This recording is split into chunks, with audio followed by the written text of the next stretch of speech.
it's clearly environmental. So why aren't we fixing this? Let me just say one thing, is that in some ways, it's good to have a bunch of industrial sources concentrated in one area, if it's all industrial. Because if you have something right next to you, if you have an industrial source in the middle of the neighborhood, it really has huge impacts. The distance from the sources is hugely important. If the closer you are, the more you're impacted. And in some ways, I mean, one of the reasons that we put that monitor at the Providence Health Center is that most of that area over there is not residential. It's mostly industrial. Residential. On that side of the People are living in very close proximity to these industrial sites, and people are living in a high-density situation. I don't know if you've been to South Providence, but it's triple-decker. It's very high-density housing, and these are people who, for the most part, cannot afford to move. I'm just saying that most of that really highly industrial area is kind of concentrated in an area that's not right where people are living. It is right where people are living, though. I lived a mile and a half away in Edgewood. I could not hang laundry in my backyard to dry because it came inside gray from the air pollution. That is too dirty for people to be breathing the air. You can't put industrialization right next to a neighborhood. And why is this only in the poor neighborhood? Why is this not on the east side? Let's industrialize the east side. Well, do you think that would go over okay?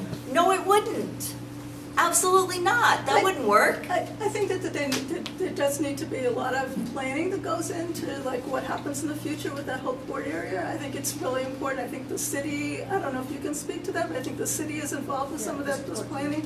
And I think that has to happen in the long run. I think it is really important, and it is certainly true that you don't want areas where people already have a lot of other stresses to have additional problems. But that's sort of a larger issue that I don't think is going to go away overnight.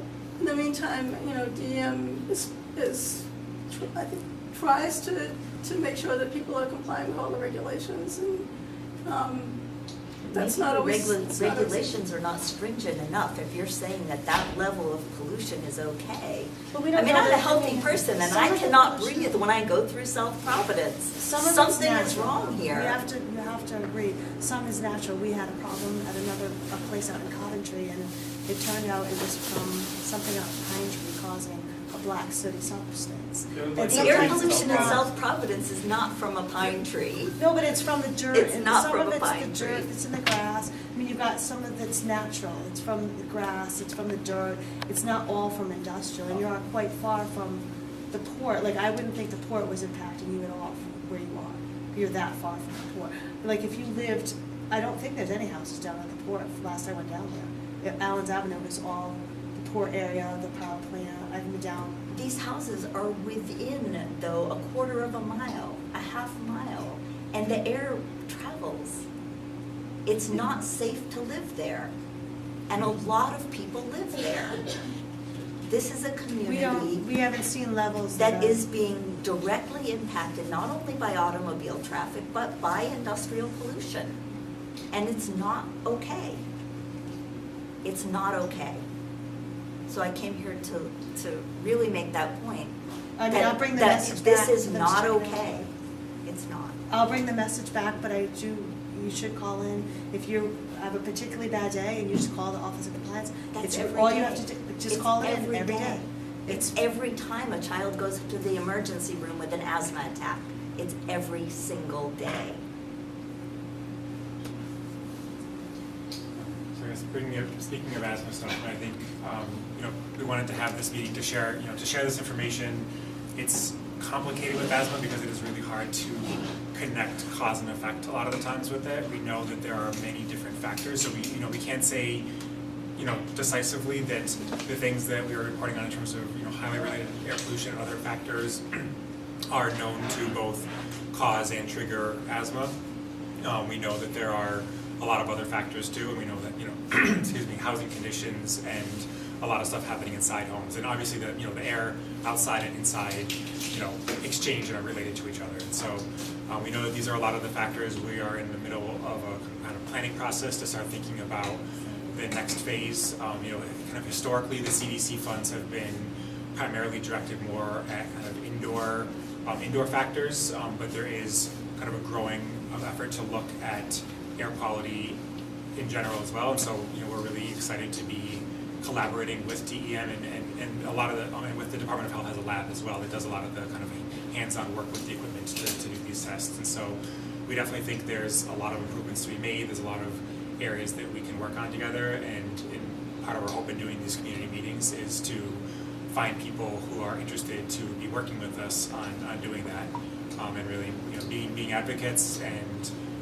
improving the environmental quality for all. So and I know that the city in particular is looking at climate change in terms of this and looking at the carbon neutral plan for the city. I know Leah couldn't be here; she's out of the country, but the Regional Environmental Justice Committee in the city are, with the support of the mayor, are looking at carbon reduction strategies and really prioritizing carbon reductions within the city, because they know that sources of carbon emissions are also tied to co-pollutants, as they're called, other things that are some of the air toxics that the DEM regulates and monitors, and things that we know are tied to health effects, including asthma, primarily asthma and other factors as well. So we know that if we can achieve multiple positive things at the same time. If we're reducing our local carbon emissions, we're also reducing our local air pollution burden. We're reducing our local health burden as well. So I think there's a lot of work. These are long-term strategies we're talking about. I think, like Karen was saying, that area has been zoned that way for a very, very long time, and it is, we do have in a dense industrial zone, industrial commercial next to, and then a highway kind of dividing that from a residential area right on the other side. And we also have a lot of healthcare facilities in the same area. So we know that this is an area that needs some attention and needs some focus, and needs some long-term planning as part of that. And so we've been having a lot of those discussions, working with EPA and municipal and state government at different levels, starting to have some of these conversations and working with industry in the port and working with communities around what to do about this. And it is there's a lot going on there. The way that you're fundamentally thinking about this is wrong, to think that this is not a residential area because the people don't live on that street. People live a quarter of a mile from those industrial sites. They're talking about putting an LNG facility off Allen's Avenue, which will bring even more truck traffic and even more pollutants to that area, and not to mention a 14-mile hazard radius around it. And this is one of the most densely populated areas of the city. You can't do that. I would add that every time I see pictures of the proposed LNG facility, you can see residences in those pictures, not very far away. They're in the pictures. They are a quarter provided mile, a by half National mile away. Grid. This is not an So industrial there's- zone. right. This is a residential area. People live there. Hospitals Right. are there. Meeting Street School is there. This is a residential area that has industrial pollution superimposed. Just daycares. And I don't think anybody is responsibly monitoring the output and the pollution to the air and water in that area. I think children are being affected. Adults are being affected. This is increasing the healthcare costs for the entire state of Rhode Island. Julian, what's the link or communication that happens between like DOH, DEM, and say DOT, sort of around transportation policy and how that gets engaged in this conversation? Tough question. I think across the board in general, there's a lot of silos in government. As you know, working at the city level, even within different departments within the same offices within the same department can. So we're really working hard to do more of that. I think around climate change and resilience in particular, there's been more kind of coordinated efforts starting to happen through that. Looking at with DOT, for example, with the Climate Change Council, the EC4, and with some of the work that DOT has been starting to talk about in terms of long range planning over climate impacts and looking at where areas that are flooded or looking at sea level rise and kind of infrastructure costs and rebuilding. It's definitely a big picture kind of thing, and there's I wouldn't say that there's close enough collaboration and coordination. There could definitely be more. I think one of the things that we hosted a training back in May at the health department called around health impact assessments, and so that's a tool that's coming from the kind of world of public health that is a way to try to integrate some of these things in any planning decision that's kind of outside of the normal health or public health world. And so a health impact assessment is a way, anytime you have a pending decision, to consider different sources of data, work, doing community engagement work to identify what are all the potential health impacts of that, both positive and negative, and looking holistically at how we define health, and integrating that into decision making. So that's something that could be done. It's a relatively new thing across the country. There's been about 400 health impact assessments done nationwide. We haven't done one yet in Rhode Island, and they can be resource intensive and time intensive depending on how detailed you're doing them. But that's one example of a tool that could help kind of bring some of this health data and health information and community, experiential knowledge as well into decision making. But that would be. And are there examples from around the country of places that health impact assessments have been operationalized or have been made sort of a requirement of higher state level decisions? Yes. At different levels, there are.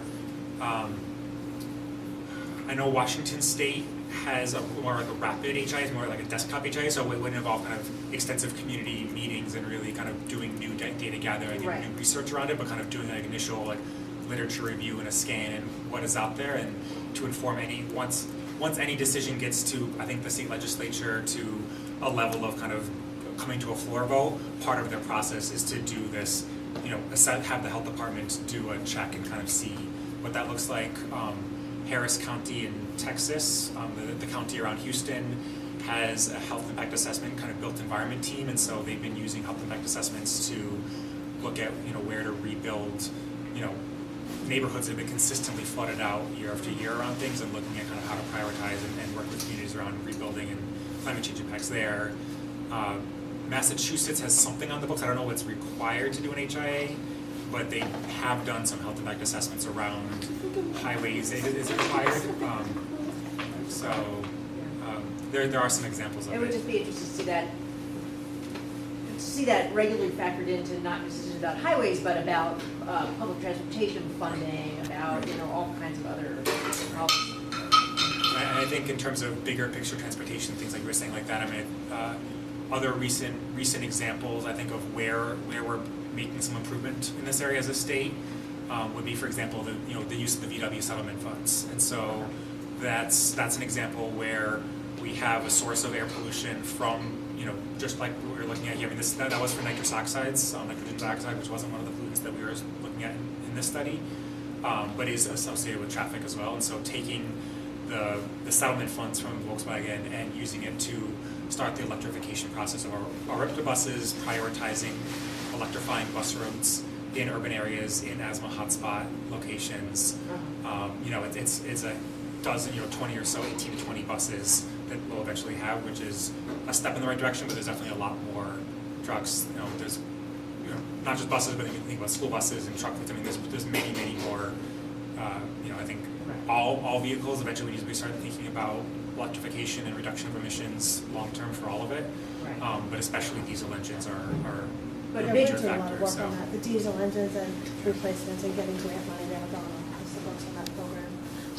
But I guess big picture, looking at these, the goal would be not just to electrify the buses or whatever, but would actually be to reduce traffic congestion, right? So to develop a transportation system that changes this whole picture. And we sit on DEM, we sit on several of the committees with DOT for the transportation plan, transportation planning, and make sure that those projects they're doing aren't going to increase traffic or congestion. That's part of our requirement they have, so we do sit on those committees. Nitrogen dioxide is measured at the road site. It has been for many years. Doesn't violate the National Air Quality Standard, but it is higher there than it is in swimming sites. Barbara, in your data, how much is it from like passenger vehicles versus diesel trucks. Can you just? Yeah, so, I did an analysis that, you can look at the report that sort of goes into it in more detail, but the diesel trucks seem to be, for those particular pollutants, for the particulate pollutants, diesel seems to be the most important. And the VOCs too, or is that? VOCs, it's probably as much cars, particularly benzene. But that's a little harder for us to say something definitive about because we just have those like 24-hour samples. We don't have like, can't like look at what the levels were at a particular time that there was high traffic. But it's probably as much from the sort of lighter petroleum products like gasoline for the VOCs, but for the particulate, it's pretty much definitely mostly from diesel.